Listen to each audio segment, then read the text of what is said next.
All right. So thank you for joining us today for HarvardSpeak LA's 2025 inaugural event, Wildfires in the Western US, with Harvard scientist Dr. Loretta Mickley. I'm Neil Morganbesser, graduate of the class of 86 from the college, member of the board of the Harvard Club of Southern California, and the founder of this HarvardSpeak LA program. This event is sponsored by the Harvard Club of Southern California, one of Harvard's biggest and most active alumni clubs. So just a few ground rules. We're recording this event. We'll be taking a screenshot. The Harvard Club may use those in the future. Dr. Mickley is going to start with about a 40-minute presentation. Then we'll do Q&A, which I can moderate. If you do have questions, please submit them through the chat function. A few words about the HarvardSpeak LA program. This is a program I've started to bring some of the leading educators and researchers from the university to address the Harvard alumni community in Southern California.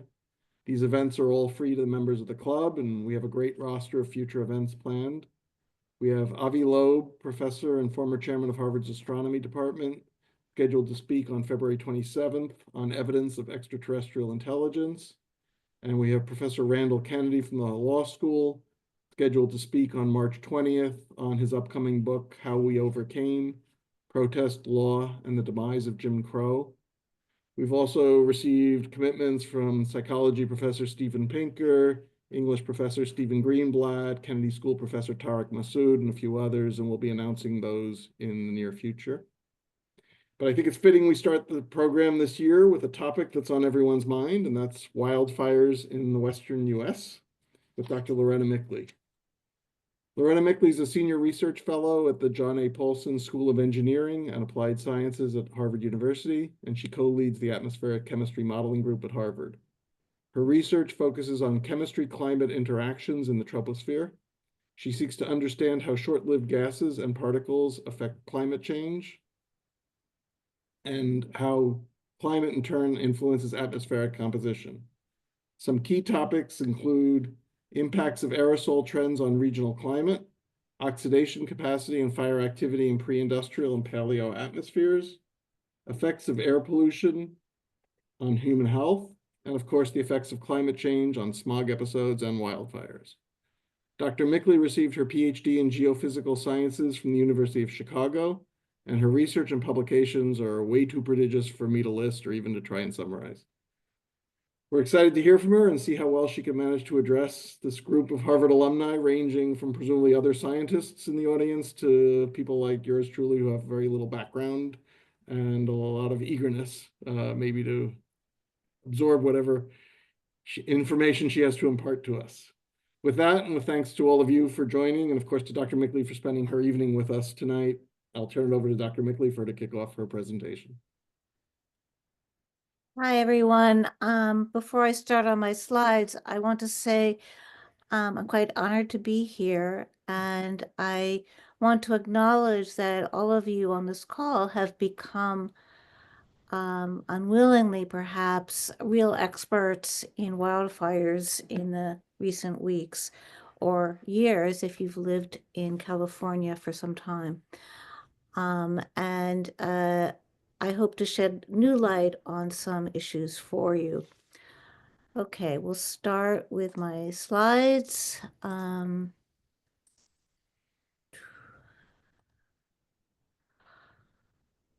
Okay.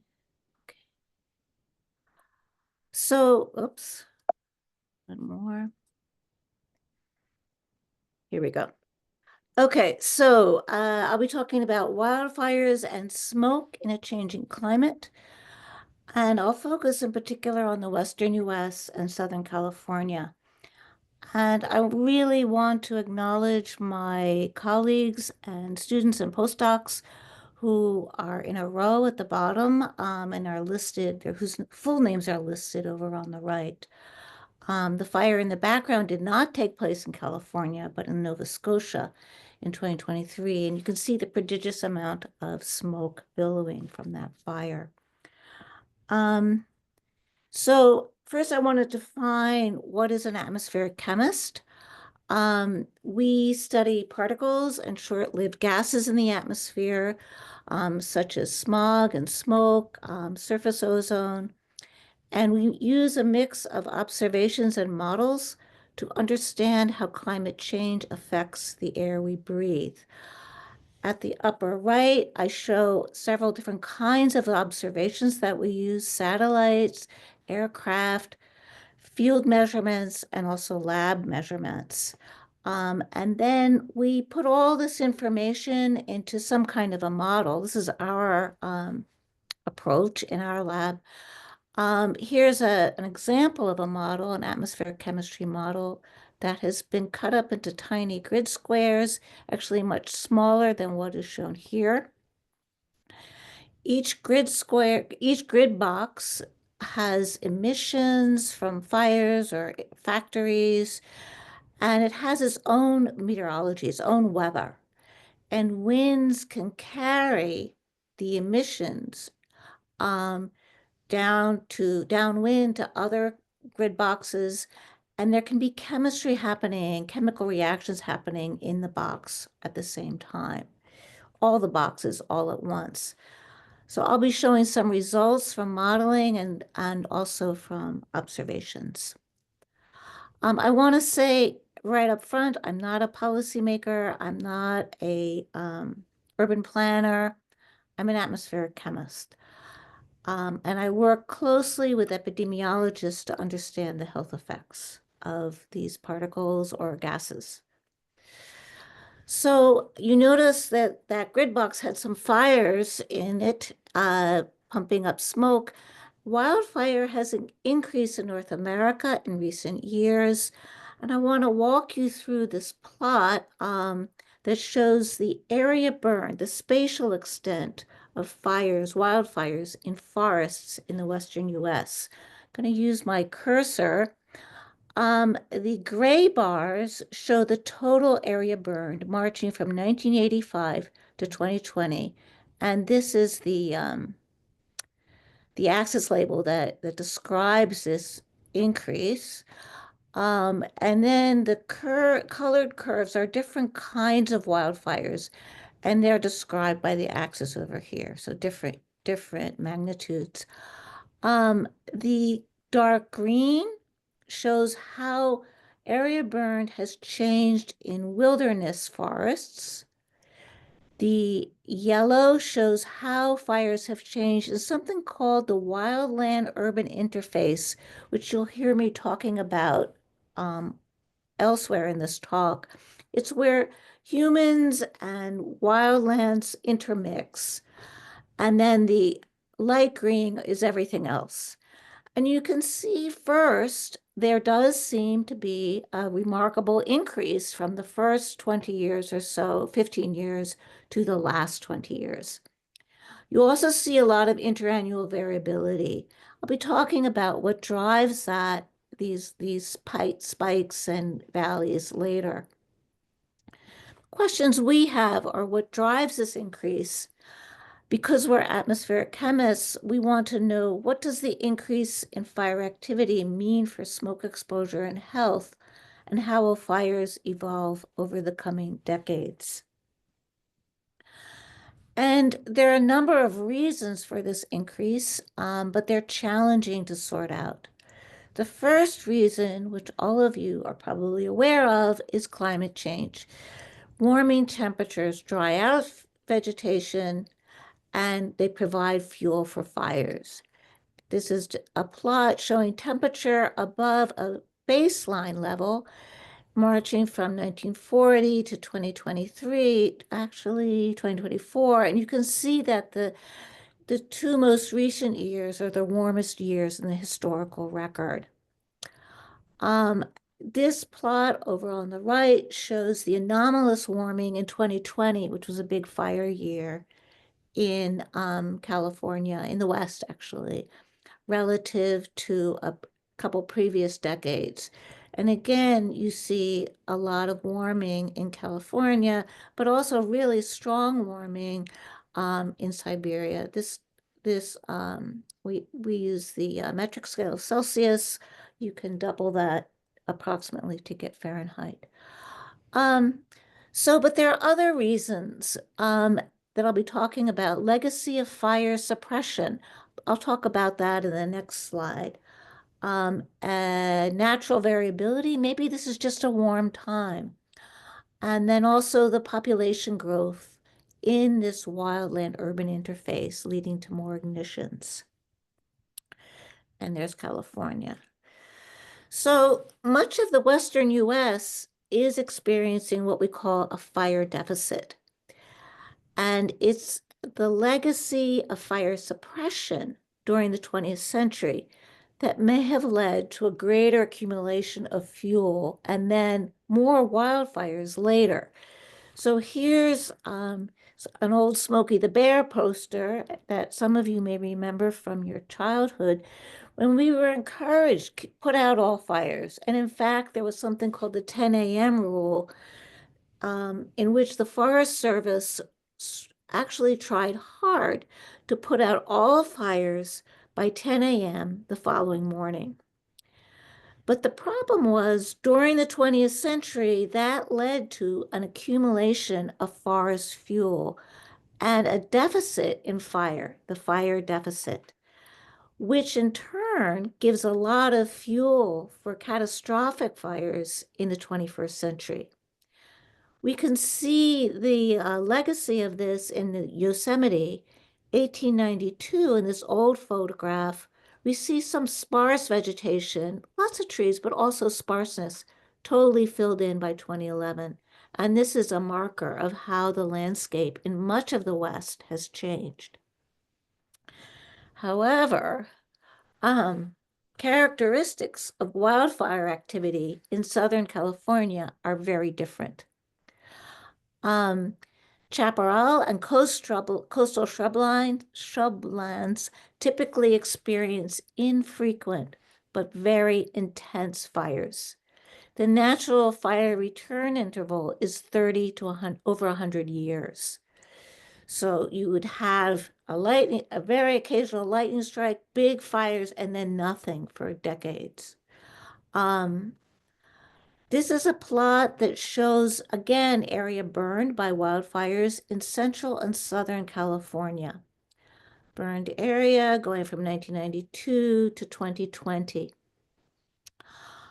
In red are the lightning fires, and they're totally overwhelmed by human-caused fires. This could be arson, this could be power lines, this could be an accident, but these are all human ignitions. This data set also had a category called undetermined cause. As you can see, 2020 had a large number of undetermined. I think the agency was just swamped with fire information that particular year. Again, lots of interannual variability. In many cases, no matter what started the fire, whether it's a human or a lightning bolt, the spread of the fire is largely determined by weather. So 2020 was a particularly dry and hot year. So what determines fire size in Southern California? And two of the variables that you all know about are drought and high temperatures, making dry fuel for the fires. You also know about Santa Ana winds that can spread the fire. And in 2014, 10 years ago, we actually did a pretty in-depth study of fire activity in Southern California. And we looked first at the number of fires in each month of the year, that's in purple. But we also looked at the area burned, that's this axis, and this is in red. And interestingly, unlike elsewhere, the area burned peaked in a month where the number of fires was not peaking. So in October, we got a lot of area burned, not consistent with the number of fires. And that is because as you move into the fall, you move into a regime of more Santa Ana events. I'll be talking about Santa Ana's in a couple slides. These bars show different definitions of the Santa Anas and the number of days per month. You can see the strongest Santa Anas are in November, December, January. And as or if the fire season lengthens, Santa Ana's can lead to devastating wildfire spread. And as you're learning now, wildfire risk in Southern California is elevated due to large populations living in that wildland-urban interface, which we in our community call the WUI. Most fires in this interface region are human-caused, and living close to fire-prone areas means living with fire risk. And here's a map of the percentage of each county in California characterized as wildland-urban interface. And here's LA. And you can see it's not a huge amount. It's not as great as some counties in the north, going towards the north, but it's a sizable percentage. They say 15 or so, 15 or 18, all at risk. In our study from 2014, we actually looked at how the number of fires depends on population density. And so population density goes along here. This is the fires per square kilometer. And you can see in the dense cities at this side, at this end of the graph, very few fires. There's nothing to burn. In remote areas, also very few fires because there are fewer human ignitions in Southern California. But it's this middle area where a large number of people live in the WUI or close to the WUI is where we get the most fires. Yeah, dense cities. Okay. So what exactly led to the 2025 wildfires in Los Angeles? Maybe you remember there were excessive rains in 2023, 2024, and that led to an overabundance of vegetation, as much as 2 times normal. So all the dark green areas indicate more than what is normal. Then this wet time was followed by a very hot fall, heat waves in 2024, drying out the excess vegetation. Here's Los Angeles. Here are temperatures on maximum temperatures on a day in September, topping 100. And this alteration between rains and dryness is what we like to call hydroclimate whiplash. And you can think of the atmosphere like a sponge. As temperatures rise, the atmosphere can hold more water. And this leads to periods of extreme precipitation, increased vegetation, but it also can lead to drier vegetation and soil. And this seems to contradict itself, but in fact, we see this in this two-step regime just in the last few years. So here's your sponge, precipitation, and drought, and you can see a 3-degree increase in temperature in Celsius enlarges the sponge significantly, increasing both precipitation and increasing the risk of drought. So it's an interesting combination. Also, what led to the 2025 fires are the persistent drought coinciding with the strong Santa Ana winds. This is a map of the drought conditions in 2025 today, actually. You see this persistent drought across much of the West. This was the second driest start to the rainy season on record in Southern California. And I'm showing on the right here some diagrams of the Santa Ana winds. Starts with a high pressure system in the intercontinental West, Nevada, and that high pressure pushes the air. And as the air descends, it dries and warms, and then it can funnel through these valleys into the populated areas. And these are the Santa Anas. As it squeezes through these narrow valleys, that's when you get the speed picking up. And the arrival of these winds, together with the drought, led to perfect wildfire conditions. And then we ask the question, how much of all of these conditions can be attributed to climate change? And we have not yet looked at 2025 in particular. There are groups that are beginning to do that, but we have looked at the previous years to see how much can climate change account for the changes in wildfire in the Western US. And to do that, we use a combination of models and observations. So this answers the question, what effect has climate change had on wildfire activity in the Western US?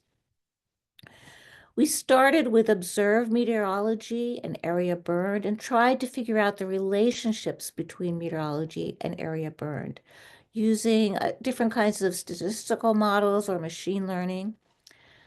And that gives us the sensitivity of area burn in a particular region to that meteorology. Then we can use climate models to begin to tease out how much of the changes in meteorology led to the area burned over this period, 1992 to 2020.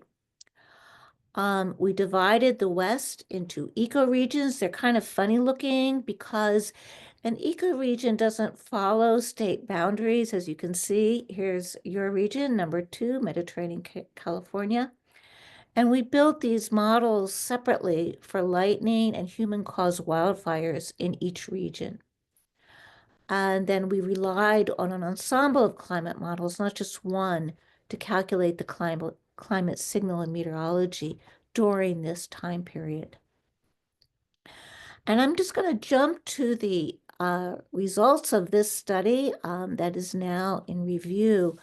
For each of these areas, we can estimate the contribution of climate change to area burned by wildfires in recent decades. And they range from 30% in Mediterranean California to as much as 80% in this mountainous, somewhat forested region of Arizona, New Mexico. And it's frightening actually that what we put into the air, the carbon dioxide, the greenhouse gases, has to perturb the atmosphere enough to increase wildfire by these percentages just in this short time interval. We see less of an influence in California, and we think that's because so many fires in that region are, in fact, due to human ignitions, and it's just very hard to tease out the climate signal in that data set. Oh, there's one region that our models has had difficulty figuring out what's going on, and we have not yet figured out the percentage that we can attribute to climate change there. The fires are fairly infrequent in that region. So we wanted to know, being atmospheric chemists, how does this increasing fire activity affect surface air quality? And this is a picture that will look familiar to you. Recent picture. So what does smoke from wildfires consist of? Smoke contains a mix of gases and particles, and for this talk, I'll be focusing on the particles. There's organic carbon, black carbon. If there are burnings or if there are houses or other infrastructure being burnt, we can get toxic materials like chlorine or lead. And new research is also pointing to fungal species that can survive the heat of the fire and be carried far downwind and can be breathed in. Many studies now link smoke exposure to disease. The tiniest particles are called PM 2.5, and that's particulate matter 2.5, meaning 2.5 microns in diameter, which is very small. And here's a list of diseases: asthma, lung disease, adverse birth outcomes, wintertime flu, even months after exposure, COVID-19, I'll show some results for that, dementia, systemic fungal disease. And the reason these particles can do so much damage, such diverse kinds of health effects, is that they penetrate deep into the lungs and they can cause systemic inflation, making the body more vulnerable to all these diseases.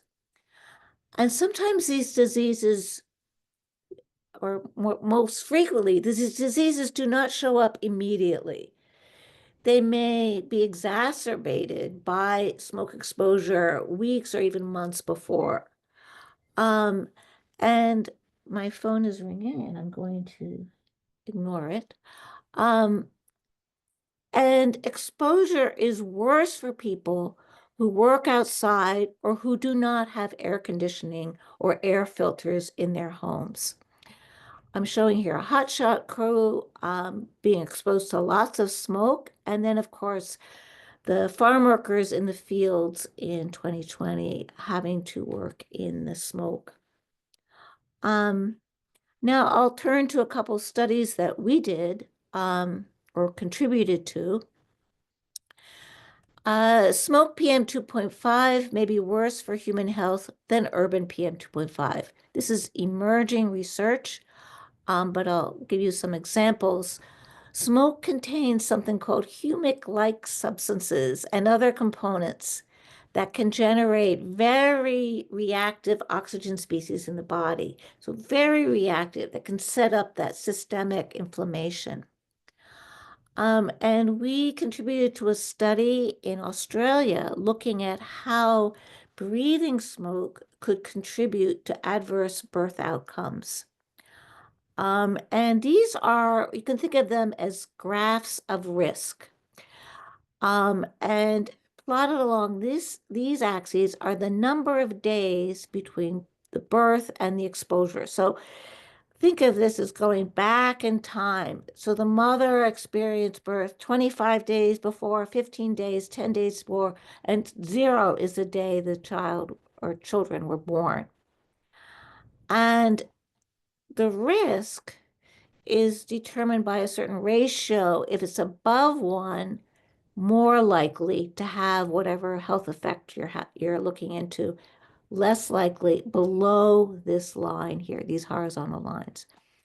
And the two diseases, the two adverse birth outcomes we looked at here were preterm birth and stillbirth. And you can see for almost all these periods, the risk was elevated for an adverse birth outcome, either preterm birth or stillbirth, for every 10 microgram per cubic meter of smoke exposure. So this is an increment of smoke exposure. I was surprised at the very strong effect. I think this is very new and exciting work. And we were glad to contribute our knowledge to this. Excuse me. We also looked at the relationship between COVID-19 cases in California and smoke exposure in 2020. So 2020 was a terrible year. We had the first wave of COVID, and we had huge wildfires in the Western US, in California and Oregon, mainly, and also Washington.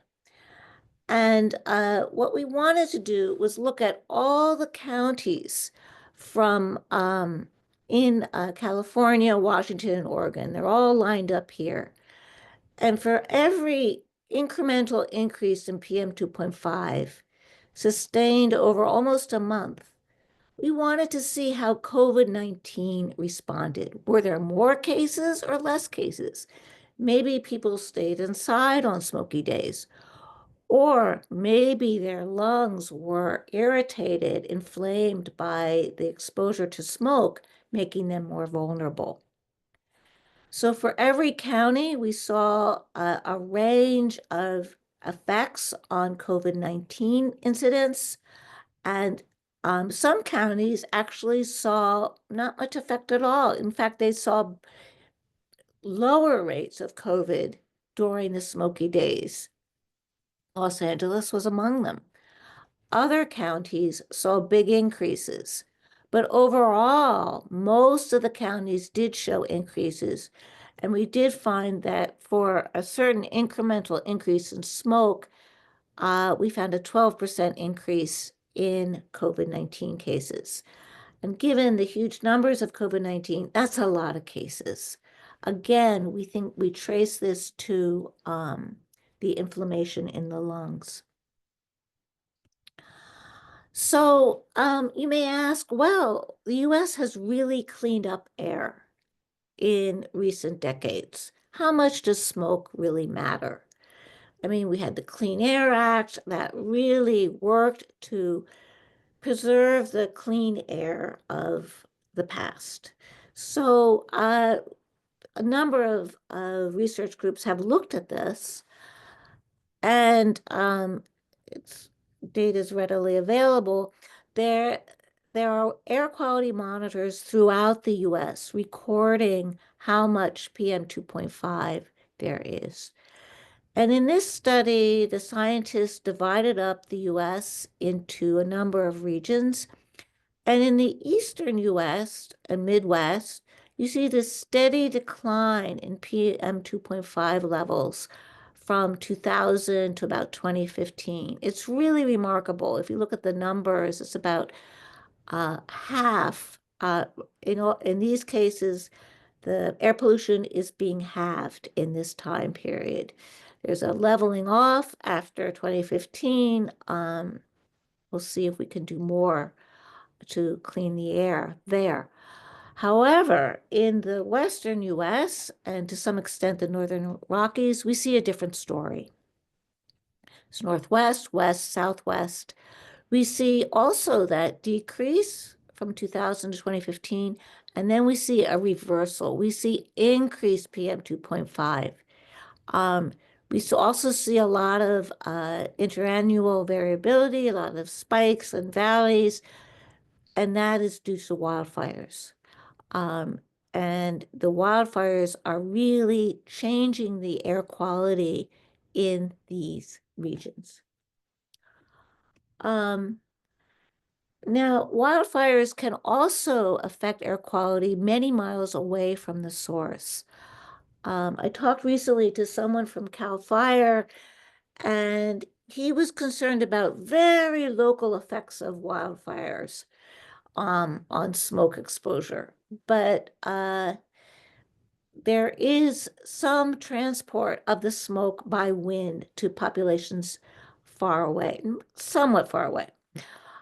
Here's a map of smoke and air quality readings on September 13th, 2020. You can see from the satellite imagery, you can see smoke plumes in varying shades of gray. The very dark gray are thick, dense smoke plumes, and the lighter gray are lighter smoke plumes. Then you can see all the air quality monitors marked by circles. And in fact, the East Coast on this day has pretty good air, all green. But the West Coast, different story. Red, purple, brown, some orange. All this is hazardous and very unhealthy air, or unhealthy for sensitive groups. And I should caution, on days when the air is unhealthy for sensitive groups, that also means for people exercising, jogging, and so forth. Now, remarkably, even though the smoke plumes are stretching across the US, most of this area seems untouched. And that's because these plumes have been lofted high in the sky, and they're really not influencing air quality at the surface below. Such plumes can make really beautiful sunsets for us in the east, but we're able to breathe this clean air. Nonetheless, there is some spread of the fires in the west, some local spread, regional spread. Time it gets to the Midwest or even the East, it's the smoke tends to be lofted. We actually did a study looking at which fires cause the most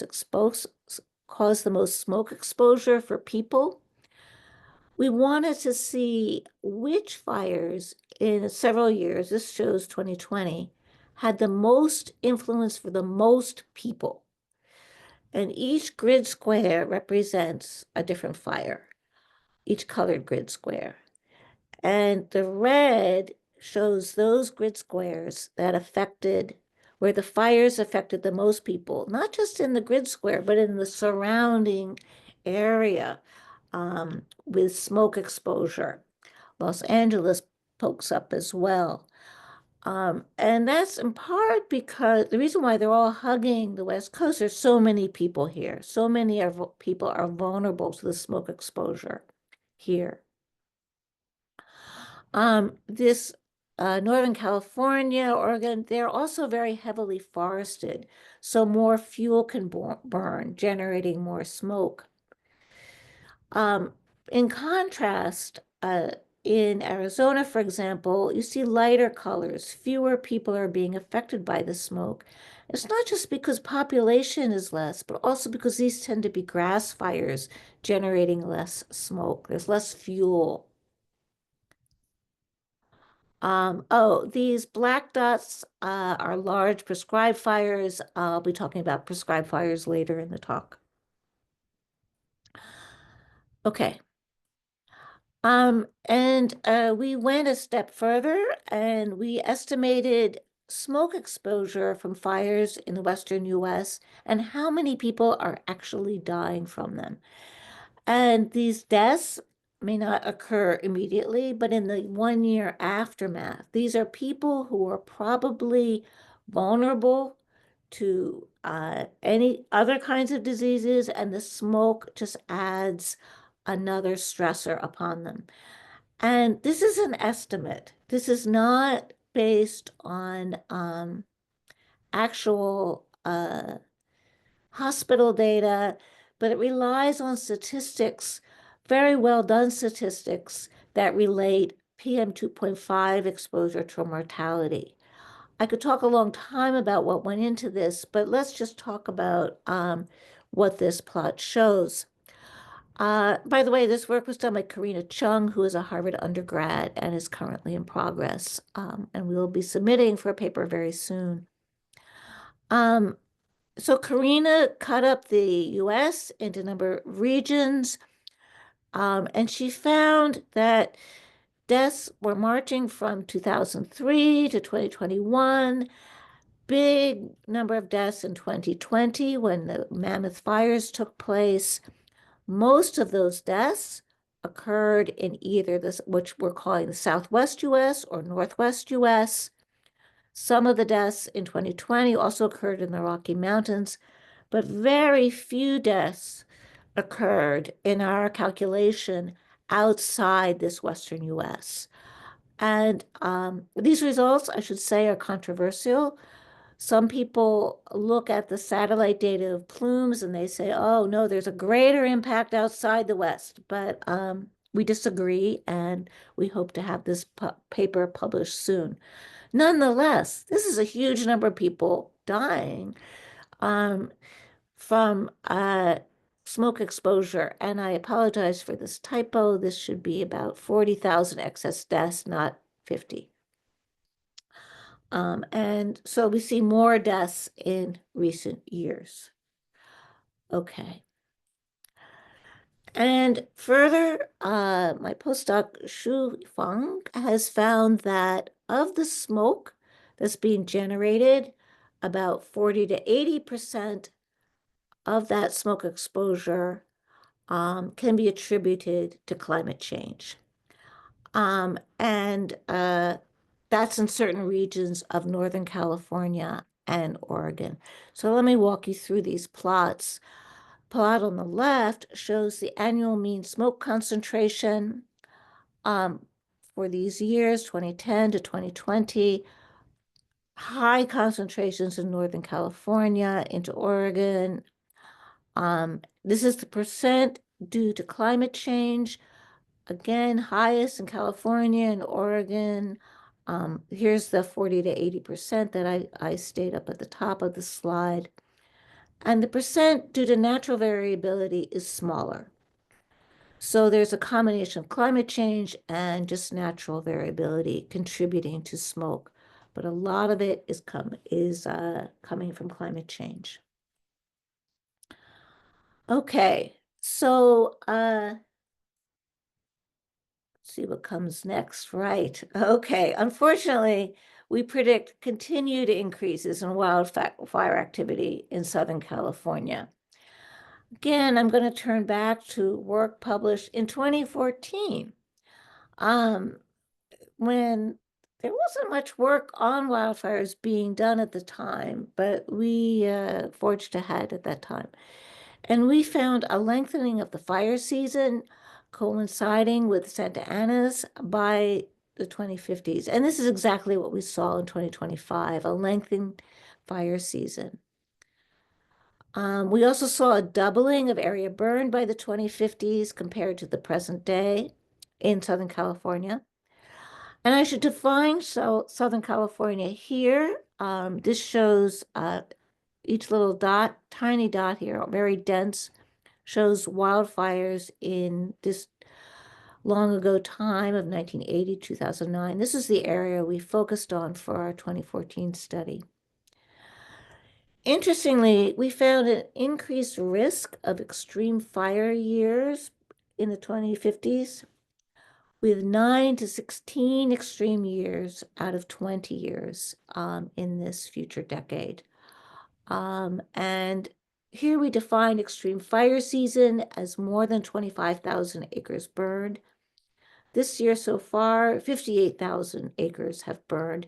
So this would be an example of a very extreme fire season, but we expect more years like this in the future. Okay, not a good outlook. Here's a question that comes up a lot when I talk about wildfires. Should we care about greenhouse gas emissions from wildfires? After all, it's burning, it's releasing carbon dioxide into the atmosphere. Why don't we care, or should we care about carbon dioxide coming from wildfires?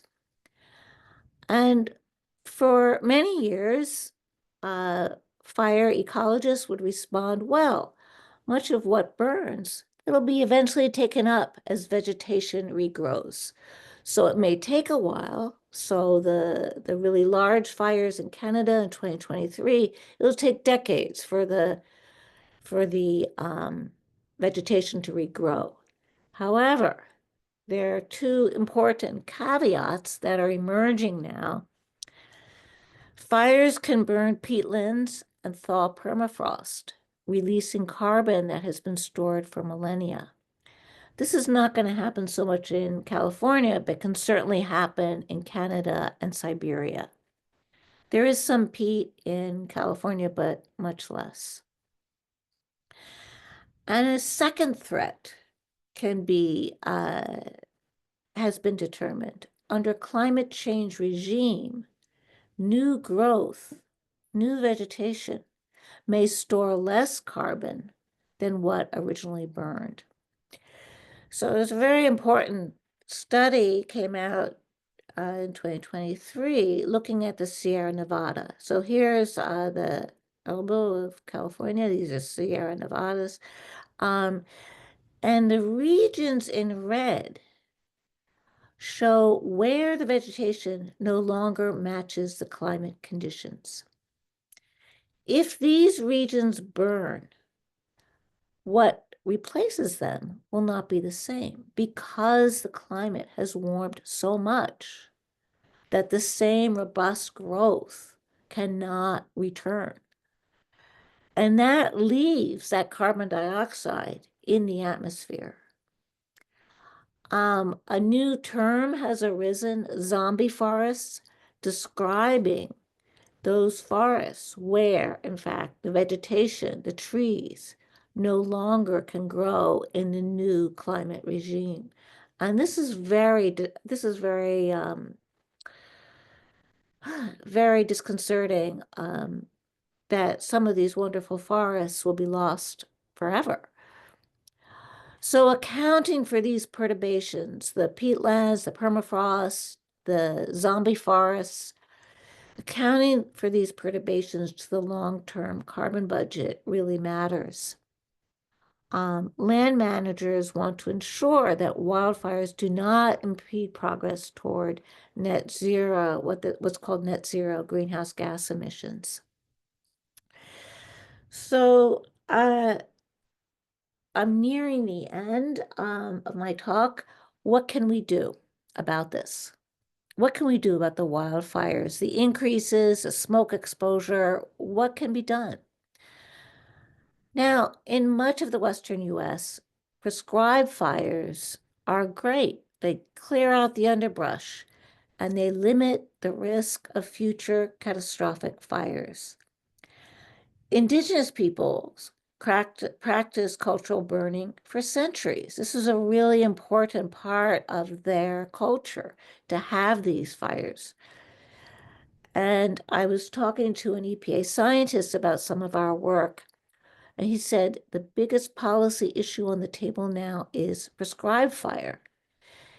And there has been a huge amount of funding dedicated to managing fire risk and implementing prescribed fires. At the top, I show a firefighter putting here, he's actually making fires, a prescribed fire in Northern California. All this is well and good for Northern California and elsewhere, as they burn out this underbrush, less fuel, less risk of what might be a catastrophic fire in the future. There's less fuel. However, prescribed fire is not practiced by the Park Service around Los Angeles. And the reason given is that repeated fires at short intervals would disrupt the natural cycles of chaparral and shrubs, allowing non-native vegetation to take over. You may recall that I said that fires in Southern California have a return interval of 30 to over 100 years. That means a region may grow and grow and grow for over 100 years without fire. And then a fast, intense, but infrequent fire comes in, burns everything up, and then the process starts over again. And the ecologists at the Park Service have determined that repeated fires at short intervals would disrupt that natural cycle and imperil the native plants of Southern California. I'm not an ecologist, and I don't have an opinion about this, but this is really an important point for thinking ahead to fire risk in Southern California. So what can Southern California do about wildfire risk?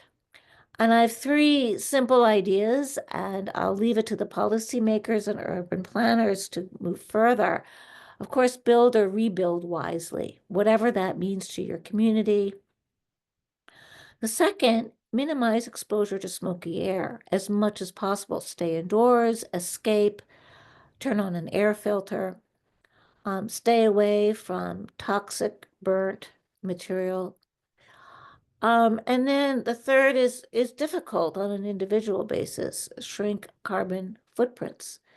The less CO2 emitted, the less disruption of future climate. And this is a skyline familiar to you all, I'm sure. And that's it for my talk. Many thanks to the people who funded it, the agencies that funded us, and my terrific team of collaborators over the years. And many thanks to the hotshot firefighters who helped contain the fires in 2025. So that's it. I'm going to close, I'm going to stop sharing, but I may open up the slides again if there are questions that it might be useful to return to talk. Okay, thank you all. Oh, more people have hopped on. Well, thank you very much for that. That was very, very fascinating Oh, it's 9:25. and to use the term you used, very disconcerting. So I've got a few questions, and then if anybody in the audience has questions, please submit them on the chat, and we'll try and address them. Let me start with the fact that it was a lot of bad news. Is there a silver lining in here? Is there something positive that we can look at to grasp onto? Well, at least Dr. Mickley told us X. Yeah, I would say the silver lining is that, and one reason why we do all this work is that it's one more very important data point that can be, that we hope will be used to convince policymakers to cut greenhouse gas emissions. We know about rising sea level, we know about warmer temperatures, heat waves. Wildfires are terrible, and as you know, we see that increasing wildfires is a very key consequence of climate change. So that's the silver lining. Okay. Not much of one, but it's the best I can do. Got it. All right, let me ask you a few science questions, science practitioner questions. So, what from all this research has surprised you the most? Did you come up with any findings that were counterintuitive or not expected? Yeah, as I said, I was very surprised that the birth outcomes were so sensitive to wildfires. I mean, a lot of the other effects that we saw, the COVID-19 response, that was not surprising to me. Um, but the birth outcomes, I had no idea, and I don't think we understand the mechanisms why birth would be so sensitive to the smoke exposure by the mother in the preceding days. I just that astonishes me. Yeah. And what about questions you would want to have addressed? What are the burning, cutting edge questions that you wish you knew the answers to now? Well, that's a good question. I'd like to know more about how vegetation will regrow in Los Angeles or elsewhere. How widespread are these zombie forests that cannot uh, recuperate from a wildfire, given that the climate has changed so much in the last 20 years? Um, I'd really like to know. I'd also like to know more about the toxic materials in the wildfire smoke around urban areas. That's a whole new field of research. Got it. So if anybody in the audience has questions, again, put them in the chat. I'll read what I've got.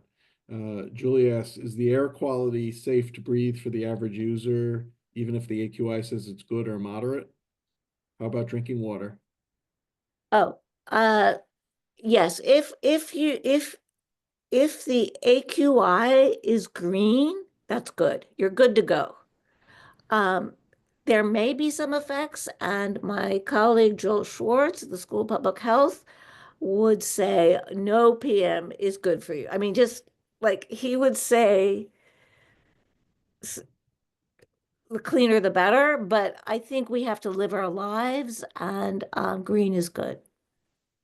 Got it. And water, any thoughts on? Oh man, I'm not a water expert. I cannot comment on water. Got it. Okay, Duke says Hong Kong and many dry coastal areas have seawater systems for firefighters. Do we know, is that done anywhere in the US? It was done in Los Angeles. That there were,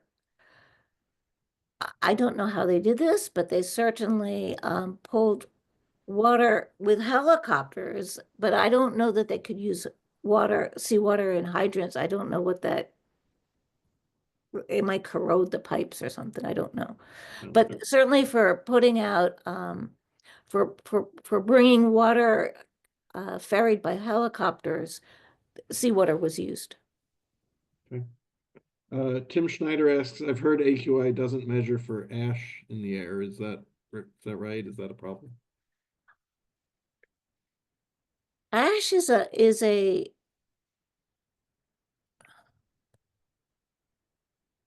ash tends to be when we call something ash, it's usually larger particles. The Exactly. AQI focuses on small particles. Mhm. Large particles in general, can be more easily coughed up because the cilia in your lungs can expel that. But the ash may contain other weird chemicals and may be dangerous. So you're right, the AQI does not take into account these larger particles. Right. And Sarah also says many people say AQI doesn't test for lead and other toxins. How long do these chemicals remain in the air? Do we know? No. We don't know. So I think as far as the wildfires go, if the air is clear of the smoke, as indicated by the AQI, because the lead accompanies and chlorine accompanies the other constituents, I think you're relatively safe and it's okay to go outside and breathe the air. Okay. That's my, I'm not an epidemiologist, but that is the best advice I would have. Okay. Here's a question from Charles Popper. When conditions that precipitated the LA fires recur, dry, hot, are there any immediate precautions that can be taken by cities or individuals to prevent these fires from recurring? Or to contain them or to minimize their impact? I would look around your house and move everything. I would remove vegetation from around your house. As sad as that directive is, I think But on uh, a more macro level, does that mean the city should be removing vegetation from around its cities? this is an urban planner decision. Okay, yeah, yeah. It's just some of these neighborhoods were lovely. I mean, I know something about Altadena, and it's just a lovely neighborhood. Just, trees and parks and just beautiful, but it's dangerous. Yeah. So I don't have an answer for that. It's a risk. I mean, the one thing about the Western US, it's gone through large shifts in climate, larger than the Eastern US. 1,000 years ago, the West was really dry and warm. It was an interval sometimes called the medieval climate anomaly. It was warm and dry naturally. It was a pattern of sea surface temperatures that persisted. And we can look at charcoal records and see there's a lot of fire in the West then. And then fires kind of, that this was followed by a cooler period, natural cooler period.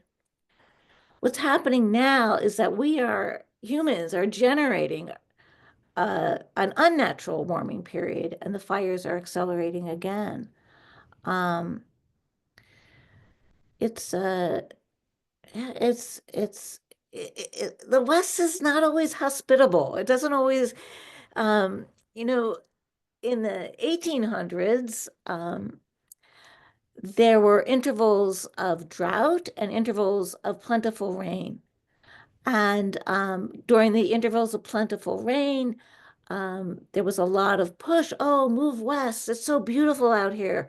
Grow your crops and, have farms. And then the farmers would be devastated in a few years. So the West is really a harsh place to live. It's beautiful, but it's harsh. Okay, a couple more. Is there any reason to think that an increase in lightning itself is a contributing factor? That's an excellent question. And we've looked at that from time to time in my tenure at Harvard, and uh, it's I don't think I don't think that has been resolved. You can imagine there'd be more lightning, the surface is warmer, you may get changes in what we call the temperature profile, but I don't think we know for sure. One study we did showed increases in what we call deep lightning, but not in more medium lightning. So I don't know. I don't know. For California, I have no idea. Mhm. Okay, Shin asks, what about cloud seeding and weather management in California? Do you know how widespread this is, and do you think it had any effect on wildfires? I don't know. Um, uh, I know that cloud seeding efforts continue. I don't know if it's in California, and I don't know how successful it's been. I know there have been a lot of failures at cloud seeding, but I don't know California specifically. Okay, and I think the last question from the audience I've got is, if natural beauty in cities is dangerous, would you rebuild your home in the Altadena area? This is a hard question. I mean, people love their home. I love living in Cambridge. All of you, I think, probably lived in Cambridge at some point. So for me, it's perfect. I just, I moved from Chicago to Cambridge. I thought I was in heaven. And so for those of you who live in Altadena, it was such a beautiful neighborhood. And the Palisades I know less well, probably also as beautiful. Um, how can, I mean, there's no response. There's just living with risk. I'm actually interested in if anybody has a philosophical, okay, it's from Sarah to everyone. Could you please read her Yeah, chat? I can only read part of it right now. yeah, I'm from the Palisades, says Sarah. The exterior air still smells of smoke in the area. What causes the lingering smoke smell 3 weeks after the fire? Oh, it's just residual residual stuff on the ground being pushed up by winds. Even if the fires are out, Mm, you can get it's just like dust being blown about by wind. It's just these particles are being lifted. Um, yeah, Tim says in the Palisades, the area smells more like sulfur than it did immediately after the fires. oh, that's interesting. I don't know why that is. That's a very interesting. But I'd be interested in how people think philosophically about living in Altadena or the Palisades. Like, how do you deal with the risk? Of How do you living in a balance? of How do living you in the balance wooey. what? Of Sorry? living in the wooey. Yeah. How do you balance your love of the place with the risk of it? I don't know. Does somebody from the Palisades want to speak on that? You can unmute yourself.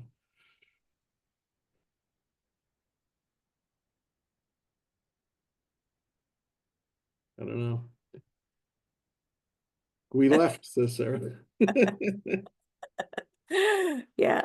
Um, it's so we have colleagues working at JPL near Altadena, and yeah, it's just a terrible time, terrible time. Um, yeah, we Yeah. do not live in a canyon. Yeah, but There are some areas that are up, and they're right against open areas that you can see would burn.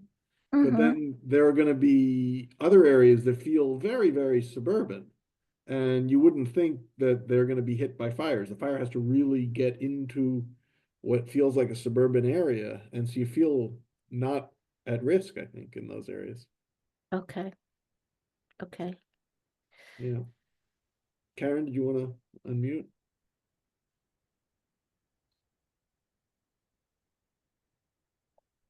Tim Schneider says something again, or maybe Karen. Oh, here's Karen. Hi, Hey, Loretta. We spoke earlier. Hi, Uh, Karen. Good to hear your talk. I think it's when you think about living in California, you're absolutely right. There's a lot of hard choices we have to make. But on the other hand, it seems with global climate change, no matter where you go, you're going to be faced with something. Hurricanes, right? There's just so much to think about, even if you do move.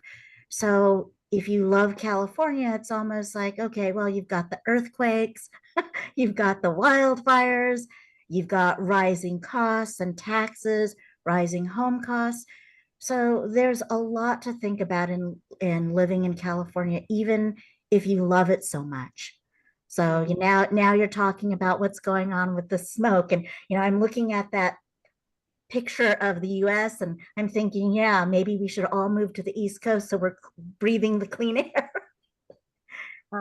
It's Uh, you raise some really good questions and it makes you want to go, maybe California is not the place to be anymore, no matter how much we love it. I can't. Oh, here's Tim Schneider. Philosophically, if our neighborhood, what does he say? was unsafe. I find it hard to believe any area could be safe given climate change. Yeah, California just seems especially vulnerable. So with regard to Cambridge, much of Cambridge was built on marshland, on wetlands. The Charles River used to have a large margin of very marshy land, and with storm surges in the coming decades, by the end of the century, we can expect that some of the dormitories down by the river would be affected. And also the brand new science and engineering complex across the river may also be affected by storm surges. It's in a floodplain. So, yeah. So Charles Popper is asking, is there a way to estimate the increase in expected future medical complications? Um,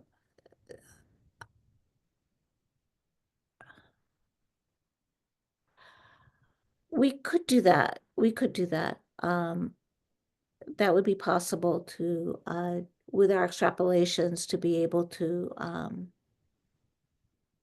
make some estimates of that. A lot of uncertainty, but we could manage that.